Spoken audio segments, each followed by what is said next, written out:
eu quero falar com você sobre um texto, usar esse texto de 2 Coríntios, no capítulo de número 8, versículo de número 9. 2 Coríntios, capítulo 8, versículo de número 9. Se você tiver aí a Bíblia em mãos e quiser abrir conosco, eu creio que muito embora vão passar aqui na... já saí já. A NVI. O que está escrito aí em 2 Coríntios 8, versículo de número 9. O apóstolo São Paulo, escrevendo a essa igreja, no contexto onde ele está falando sobre incentivando a contribuição da igreja de Corinto, no capítulo 8, versículo 9, ele fala o seguinte: pois vocês conhecem a graça de nosso Senhor Jesus Cristo, que, sendo rico, se fez pobre por amor de vocês, para que por meio de sua pobreza vocês se tornassem ricos. Amém? Eu vou ler novamente.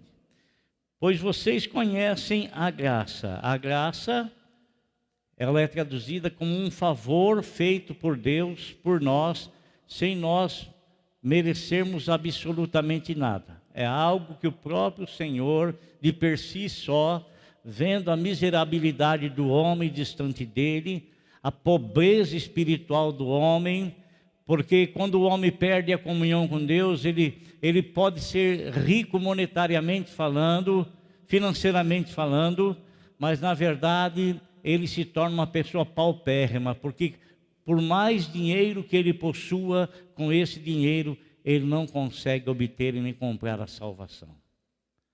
Mas o Senhor Jesus, sendo rico, e quando fala do Senhor sendo rico, não está falando de riqueza material, porque na verdade ele tem direito sobre tudo, porque ele é o Criador de tudo.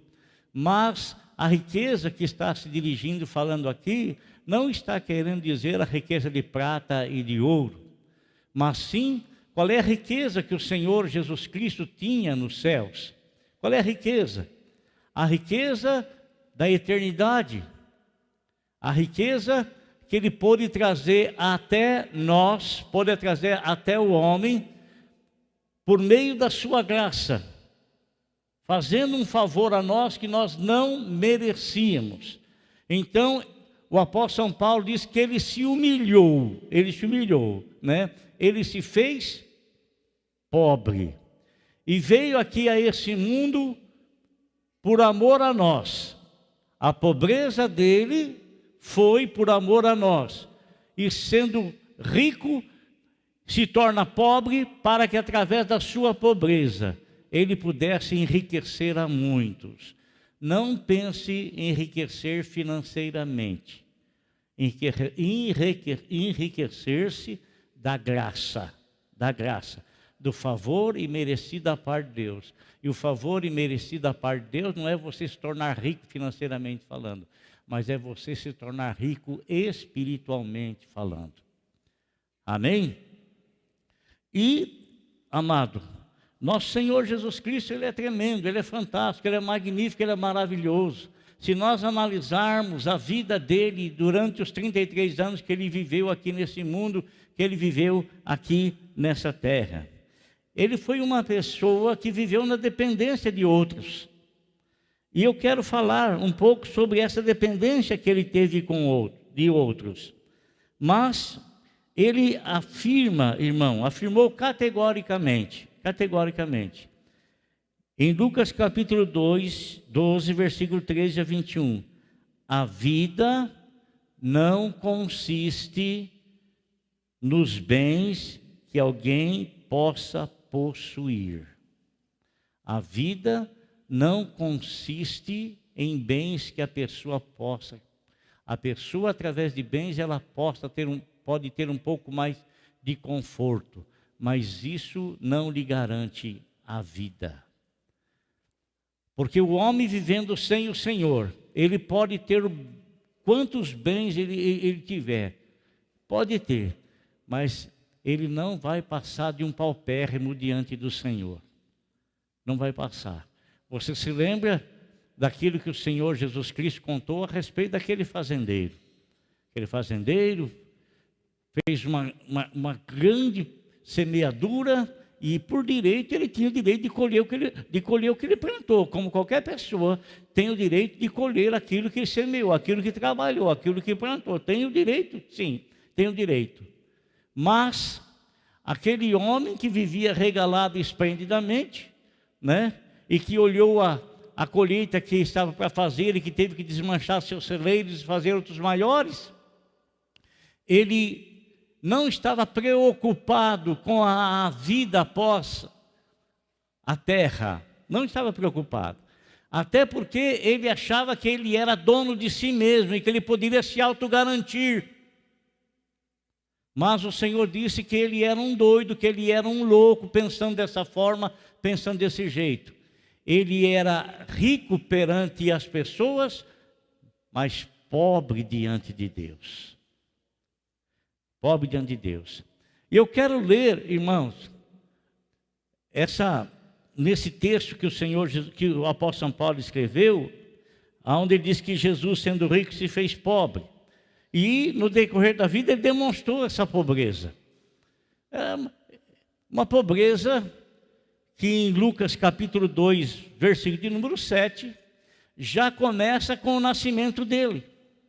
Porque ele, sendo dono de tudo, sendo criador de tudo, tendo direito de tudo por ser criador, ele poderia muito bem ser escolhido por Deus para nascer num palácio. Poderia. Mas a Bíblia nos informa que no determinado tempo o imperador ordenou que se fizesse o censo e cada um tinha que voltar para a cidade onde era para fazer o censo.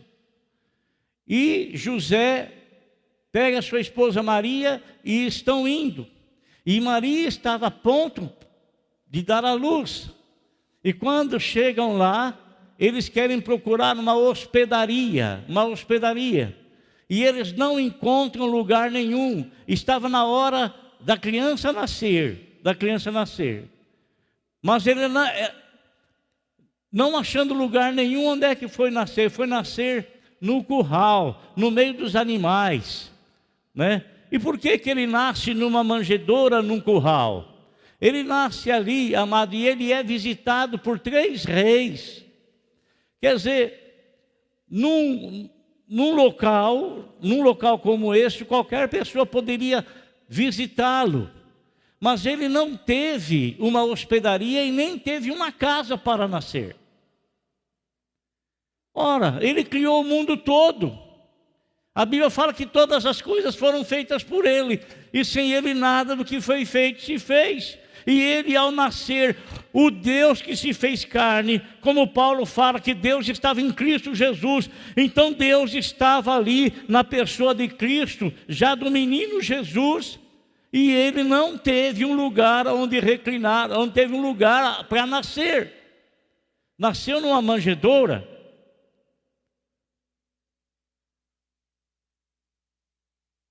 Nosso Senhor Jesus Cristo, sendo rico, se fez pobre. Não teve lugar para nascer.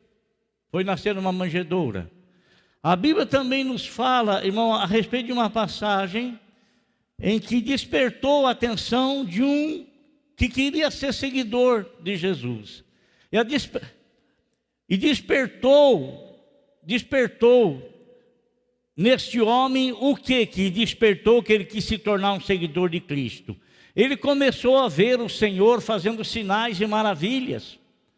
Ele começou a presenciar o poder e a autoridade que estava sobre Jesus. Irmão, presta atenção no que eu quero dizer para você, sabe? Presta atenção. Nós, pregadores do Evangelho, nós não temos o direito de nos vangloriar em absolutamente nada. Porque Paulo fala assim: o que é que você tem que você não recebeu? Se você recebeu, porque você se vangloria, ó homem. Então, muitas vezes, tem pessoas que eles têm da parte de Deus um ministério que com facilidade eles conseguem ajuntar um número grande de pessoas. Mas o ministério não é deles, o dom não é deles, o dom foi dado a eles com o intuito de abençoar as pessoas. O dom é de Deus, o ministério é de Deus, Ninguém pode se vangloriar em absolutamente nada, porque aquele pastor tem uma multidão com ele, mas ele tem, porque o ministério de Deus na vida dele fez com que isso acontecesse. Não é ele, não é a autoridade dele, não é o poder que está nele, mas é aquilo com que o Senhor o usa. E se Deus o usa assim, é para benefício das pessoas. O dom com o qual Deus usa outros ministérios não tem por que se vangloriar, porque Deus usa para trazer benefício às pessoas que estão ouvindo. Sabe por quê? Porque a partir do momento que o Senhor Deus Pai traz as pessoas até o Senhor Jesus Cristo, e o Senhor Jesus Cristo então as coloca em determinado local, em determinado lugar, para ouvir a palavra dele, para serem abençoadas por ele, é porque o povo não pertence a pastor nenhum, o povo não pertence a igreja nenhuma, o povo pertence àquele que o remiu, àquele que o comprou, que é o Senhor Jesus Cristo. O Senhor Jesus. E ele, para comprar esse povo, ele teve que deixar o esplendor da sua glória, a majestade da sua glória. Ele teve que deixar a adoração, o estar sentado no seu trono, e deixou de receber a adoração dioturnamente, para vir aqui a esse mundo. Ele se fez pobre para vir a esse mundo. Se fez pobre. Então, essa pessoa que viu o Senhor Jesus Cristo, o Senhor, ninguém teve dom de evangelismo antes de Cristo, ninguém teve dons assim de profecias da forma como está no Novo Testamento antes de Cristo. Ele foi o primeiro em tudo, foi ele que distribuiu dons à igreja. E ele não fundou a igreja antes, muito embora a igreja já era um projeto antes da eternidade, ou na eternidade, ele se estabeleceu aqui nesse mundo, aí ele diversificou dons, deu aos homens, para os homens beneficiarem, para os homens abençoarem a igreja, através do poder do Senhor. E aí, esse homem que estava sentado, que olhou o Senhor Jesus Cristo pregando, falando, com uma autoridade magnífica e maravilhosa. Imagine, irmão, nós aqui sentados, e o próprio Senhor Jesus Cristo aqui em cima desse púlpito, trazendo uma mensagem para o nosso coração. Imagina se você queria ter vontade de ir embora, imagine que você ia ficar aí disperso, com a cabeça preocupada com tantas outras coisas. Irmão, Jesus Cristo, ele tinha um poder tão grande de persuasão, um poder tão grande na palavra dele, que até os próprios inimigos confessavam isso. Nós nunca ouvimos um homem falar desse jeito. De onde vem tal sabedoria? De onde vem tal conhecimento? Então, as pessoas, eles eram tremendamente abençoadas ao ouvir a mensagem que o Senhor Jesus Cristo pregava. Aumentar. Irmãos, e olha aqui uma coisa, esse homem, quando o Senhor passou perto dele, esse homem falou para o Senhor Jesus: Senhor, eu vou te seguir por onde quer que fores. O que o Senhor Jesus Cristo falou para aquele homem? O Senhor olhou e viu que a intenção do coração daquele homem não era ruim, era uma intenção boa seguir o Senhor. Mas havia uma outra coisa por trás. A intenção era dele alcançar fama através Da mesma coisa que Jesus estava alcançando fama, muito embora não buscasse isso, o que ele buscava na verdade é com toda integridade servir de coração ao povo, abençoar o povo com aquilo que ele possuía, com aquilo que ele tinha, com aquilo que ele era rico e se empobreceu para enriquecer a muitos. Então, ele disse para aquele homem assim: olha aqui, moço, você está querendo me seguir, mas qual é a intenção real do teu coração para me seguir? Não é ruim você querer me seguir, mas qual é a intenção que está por trás disso? E o Senhor, irmão, o Senhor, ele olhou para aquele homem e disse, fez um alerta para aquele homem: olha, vou te dizer uma coisa, as aves do céu têm os seus ninhos, as raposas têm os seus covis, têm as suas tocas, mas o Filho do Homem não tem aonde reclinar a sua cabeça. Ele era tão pobre, tão pobre, tão pobre, que ele não tinha um local, um travesseiro para reclinar a sua cabeça. Não tinha.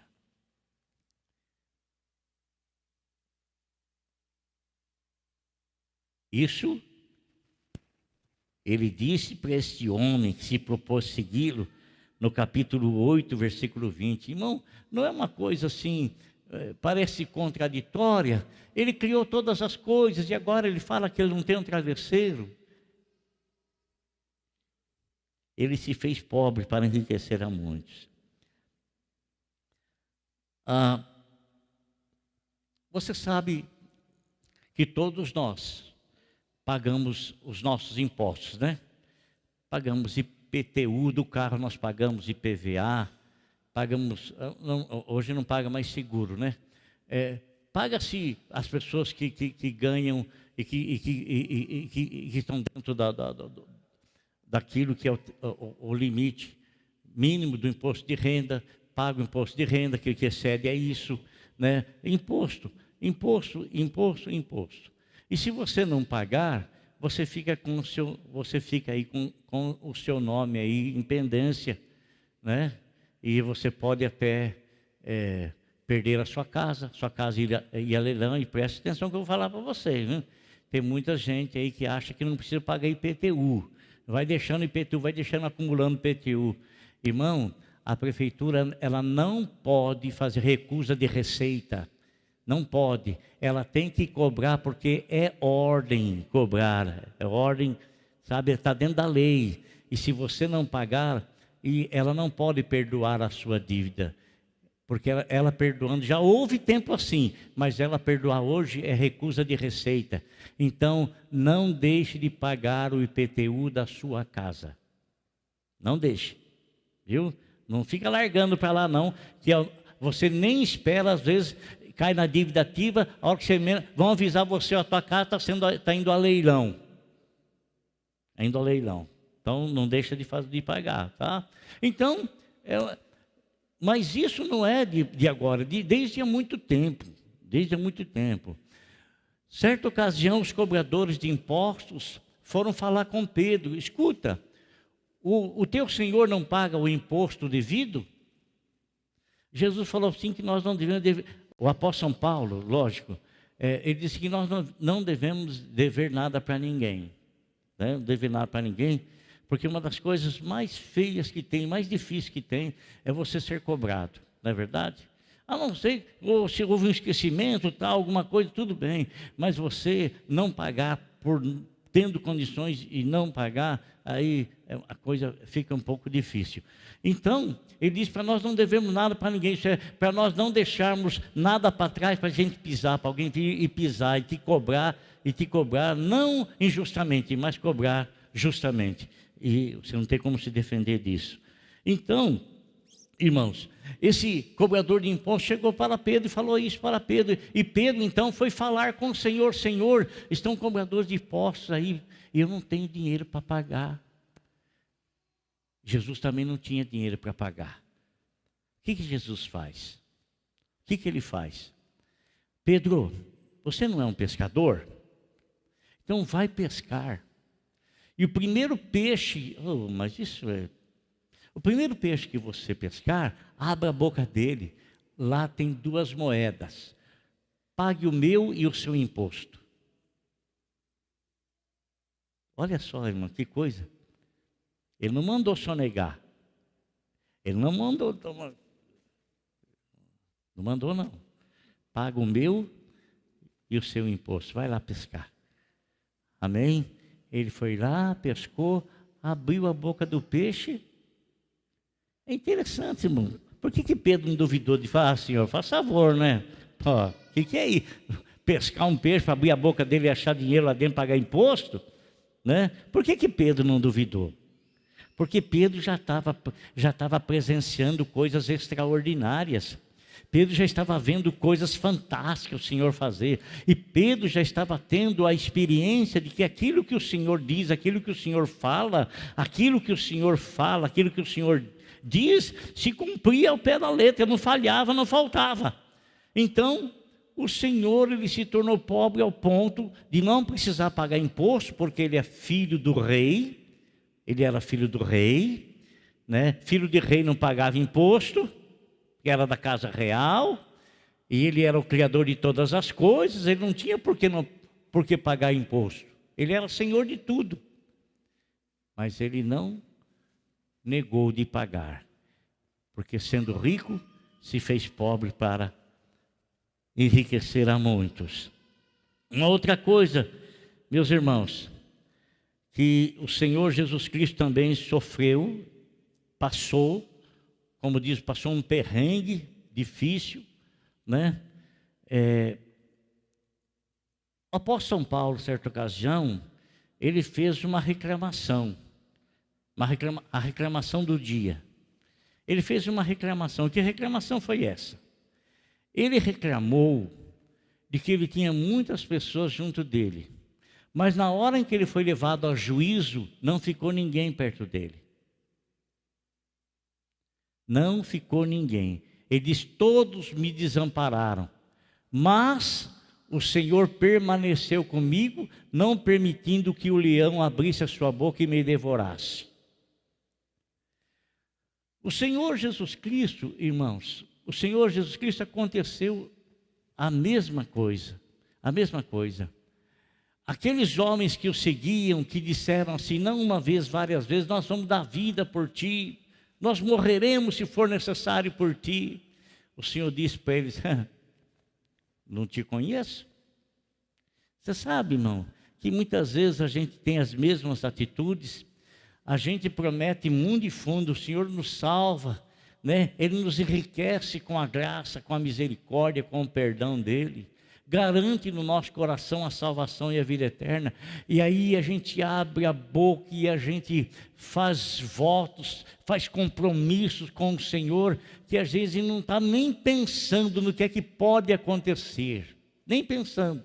Não mede as consequências das nossas palavras, não mede as consequências das nossas atitudes. Estou pronto para o que der e vier, mas na hora que aparecem as primeiras provações por causa do nome do Senhor, não porque a pessoa é um malfeitor, não porque a pessoa é um mau caráter, não, mas por ser um seguidor de Jesus, e às vezes aparecem determinadas perseguições, só acontece com aqueles que são seguidores de Cristo, só isso.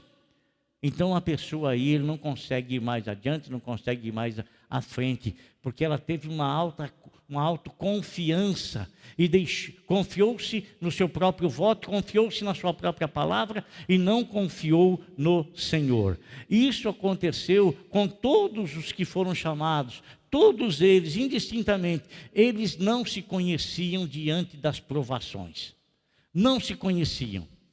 Então o Senhor quis alertá-los.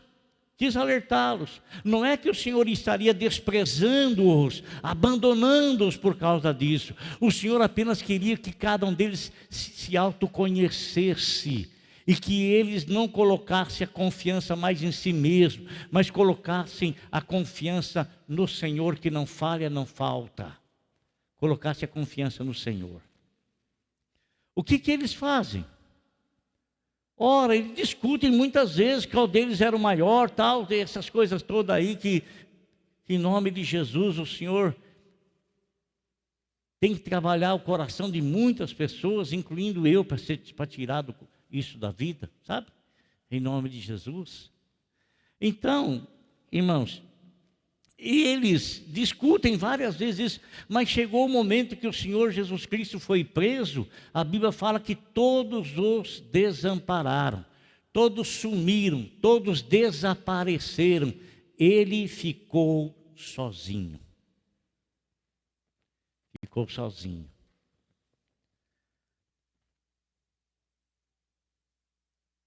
Ô irmão, ele tinha os anjos ao redor dele, diuturnamente, olhando para ele no trono, dizendo: Santo, Santo, Santo é o Senhor, Deus Todo-Poderoso. Os céus e a terra estão cheios da sua glória. E agora ele se faz pobre, vem aqui, escolhe alguns homens, e esses homens a quem ele escolhe, esses homens o abandonam. Não é que traíram o Senhor, abandonaram o Senhor. Abandonaram porque estava escrito que assim iria acontecer. Eles abandonaram o Senhor porque eles não suportaram o momento daquela prova tão dura de ver o mestre deles, o ensinador de boas novas, o pregador de boas novas, de ver o mestre deles que ressuscitou mortos, de ver o mestre dele que deu audição ao surdo, voz aos mundos, de ver o mestre deles que deu visão aos cegos, de ver esse que por várias vezes haviam tentado prendê-lo e não tiveram poder, não tiveram coragem, não tiveram capacidade de fazer isso. Eles estão vendo agora o mestre em quem eles tanto confiavam e que eles pensavam erradamente a respeito dele, achando que ele era o grande libertador de Israel e que ele iria usar a espada para sair debaixo do jugo romano a quem aquela nação estava sujeita. Pensaram errado do Senhor, e muitas vezes nós também pensamos errado do Senhor, e o nosso pensamento errado do Senhor vem porque nós recebemos uma mensagem errada de cima do púlpito, direcionando a nossa vida, não para nos aproximarmos de Deus, para nos identificarmos com o Senhor, mas nós recebemos uma mensagem que provoca uma fé no nosso coração, em algo que não é garantido pelo Senhor. O que o Senhor garantiu para nós é a vida eterna. Está garantido para nós. O Senhor garantiu outras coisas para nós, sim, o Senhor garantiu outras coisas para nós, mas a justiça do Senhor, ela é provida através de buscarmos o reino de Deus em primeiro lugar. As demais coisas está lá, tantas quantas promessas são da parte de Deus, tantas quantas são. Tem a aprovação de Cristo Jesus, que deu a vida para que tais promessas se cumprissem em nossas vidas. Mas estar dentro do reino de Deus é a maior de todas as promessas, e a melhor de todas, e a mais poderosa entre todas. Então, irmãos, esses homens todos abandonaram o Senhor, mas ele permaneceu firme ali, porque o ministério dele não estava sujeito na aprovação daqueles homens ou à desaprovação daqueles homens. O ministério dele, ele estava ali para cumprir com todo ele aquilo que Deus determinou que fosse cumprido. Ninguém ia ajudá-lo, ele tinha que estar só. Ele tinha que estar só. Ele se sentiu abandonado, ele se sentiu sozinho, tudo, mas ele tinha que cumprir com aquilo, porque isso foi determinado na eternidade.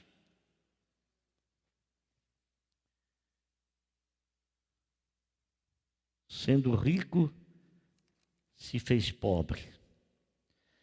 E ele passou, irmãos, ele passou por uma situação que jamais ele viveu, que jamais ele tinha vivido. Que situação foi essa? De ser desamparado pelo próprio pai. Sabe lá o que é isso? Ser desamparado pelo próprio pai. Eu ouço às vezes muitas histórias e eu fico tão curioso, meu Deus do céu, tão curioso. E que histórias são essas? Coisas verídicas, que muitas vezes o pai não suporta a pressão de casa e ele, com vergonha, às vezes ele abandona o lar, abandona. Não estou aqui para julgar a atitude de cada um, apenas usando, abandona a família, abandona o lar, abandona a casa. Isso nós temos exemplo dentro da nossa própria igreja, no nosso pastor, presidente, pastor Mário de Oliveira.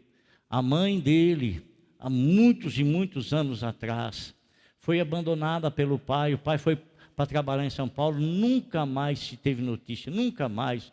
Isso há mais de 60 anos atrás, nunca mais teve notícia do pai, nem sabe qual foi o destino paradeiro do pai, não sabe, né?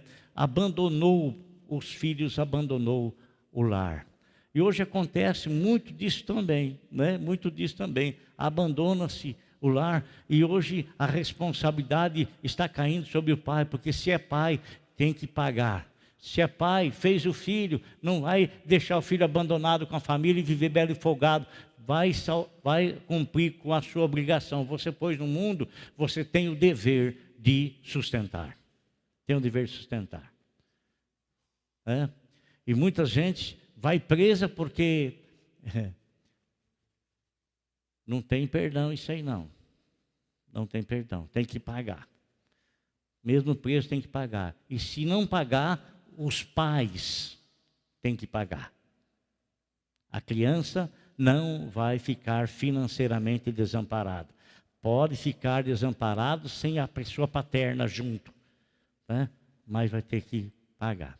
Então, irmãos, nosso Senhor Jesus Cristo, na verdade, Ele nunca sentiu-se desamparado.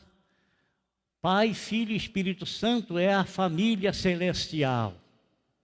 Antes de todas as coisas serem criadas, Pai, Filho e Espírito Santo viviam e estavam juntos, viviam em família. Viviam em família. Por isso que a família, ela é uma instituição dos céus. Dos céus. Aí o que aconteceu, irmão? O que sucedeu? O que aconteceu? Aconteceu que o próprio Senhor Jesus Cristo foi desamparado por Deus, Deus Pai. Ele mesmo fala isso, lá quando ele estava expirando, ele disse assim, em Mateus 27, 46, Deus meu, por que me desamparaste? Mas será que realmente essa é a tradução certa? Será que realmente Deus desamparou o seu filho? Ou será que aconteceu alguma coisa para que o Senhor Jesus Cristo se sentisse desamparado, muito embora o Pai nunca deixou de estar com ele? Irmão, você sabe que o Senhor se fez pobre ao ponto de ter que passar pela morte. O Senhor da vida, o Senhor eterno, teve que passar pela morte. E por que Ele teve que passar pela morte? Porque o salário do pecado é a morte. Mas Ele era pecador? Não, Ele não era pecador. O pecado fez separação entre o homem e Deus, desde lá de Adão. Adão pecou, perdeu a comunhão, separou-se do Senhor. Adão se tornou um pecador e Deus, permanentemente, eternamente santo, não tinha como se encaixar, não tinha como ter comunhão, não havia como. O homem jamais teria a capacidade de novamente se tornar uma pessoa santa para ter comunhão com Deus. Não tinha como fazer isso, não tinha. Ele foi o primeiro da criação humana e foi o primeiro a errar, o primeiro a pecar, consequentemente não tinha como ele dar a volta por cima e se tornar santo por si mesmo e ter comunhão com Deus. Mas, como para Deus todas as coisas são possíveis, Deus se fez homem, Deus Criador se fez homem, Deus estava em Cristo Jesus, e Ele veio aqui na pessoa de Cristo reconciliar o homem com Ele, isso é, o Deus Santo assumiu a forma humana, porque o homem não tinha como se tornar um santo. Então Deus, Ele assumiu a forma humana. E Ele veio aqui para pagar o preço dos pecados que Adão havia cometido, para pagar os preços do pecado que eu cometi, para pagar os preços do pecado de toda a humanidade que viveu até então e que viverá. Ele veio aqui para eliminar a barreira da separação. Ele era rico, ele não tinha que passar pela morte, ele não cometeu pecado nenhum, e a morte é salário de quem peca, é o pagamento de quem peca. Então, ele veio, e num dado momento, a Bíblia fala que ao estar pregado na cruz, ao morrer, a morte é o salário do pecado, ele estava carregando o pecado de todo mundo. Ele não foi pecador e não se tornou pecador, ele se fez pecado. E ao se fazer pecado, ele foi desamparado pelo próprio Deus. Houve a parede da separação, o pecado, o homem, Deus e o pecado. Jesus morrendo, então ele tem a capacidade de pegar a mão do homem e com a outra mão ligar o homem a Deus. Ele pagou o pecado do homem, e ele pagou esse pecado para Deus justificar o homem em Cristo Jesus, nosso Salvador. Meu Deus, por que me desamparaste? Foi desamparado sendo rico, vivendo eternamente junto ao Pai e ao Espírito Santo. Agora ele passa pela morte. Morte é pobreza espiritual. Agora ele se torna pobre, passa pela morte para a segunda morte, porque a segunda morte é o quê? É a separação entre Deus e os homens, entre o homem e Deus, é a separação. Agora ele passa pela morte e ele vence a própria morte, para enriquecer a todos nós com a vida eterna. Viu? Você foi enriquecido pelo Senhor, pela graça dEle, porque Ele fez um favor que você não merece e que eu não mereço. Ele nos enriqueceu por sua graça, produzindo a salvação e provando para o homem que ele tem poder sobre a vida e tem poder sobre a morte, ao ressuscitar dentre os mortos, e proporcionou então a todos os homens que nele crê a vida eterna, a salvação. Amém? Glória a Deus. Então ele, sendo rico, se fez pobre. E para nós encerrarmos aqui, irmãos,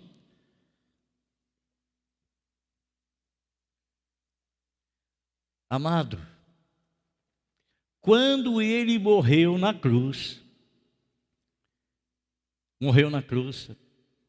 tínhamos dois senadores lá, José de Arimateia e Nicodemos, e eles foram falar com o governador pedindo o corpo de Jesus, e o senador ficou ali, mas já morreu? Morreu, então pode pegar o corpo dele. José de Arimateia e Nicodemos, com autoridade, com autorização das autoridades, porque eles também o eram, eles vão lá e tiram o corpo do Senhor da cruz. Aonde é que o Senhor Jesus Cristo, ele é sepultado? No mausoléu? Nem mesmo na morte dele, amado irmão, ele tinha uma sepultura. A sepultura em que ele foi colocado era a sepultura que José de Arimateia cavou numa rocha nas suas terras. Nem mesmo na morte ele tinha um lugar para estar. Sendo rico, criador de tudo, dono de tudo, possuindo tudo, se fez pobre para te enriquecer, para que você não apenas tenha aí um lugar aí, né, para ser sepultado, mas João 14, versículo 2, eu estou indo preparar lugar para vocês. E não é um lugar de morte, não é um lugar de sepultura, é uma casa aonde você irá viver, moradas eternas preparadas para o Rei da Glória e pelo Rei da Glória para cada um de nós. Porque sem Ele não havia esperança, mas nele há esperança da vida eterna. Glória a Deus. Amém. E por que ele fez tudo isso? Por que ele fez tudo isso? Para concluir aqui em Gálatas capítulo 2, versículo de número 2, 20, melhor dizendo. Está escrito assim: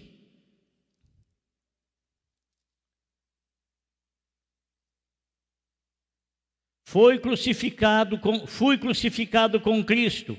Assim, já não sou eu quem vive, mas Cristo vive em mim. A vida que agora vivo no corpo, vivo-a pela fé no Filho de Deus, que me amou e se entregou por mim. Foi por tua causa. Foi por tua causa. Por minha causa. Por nossa causa.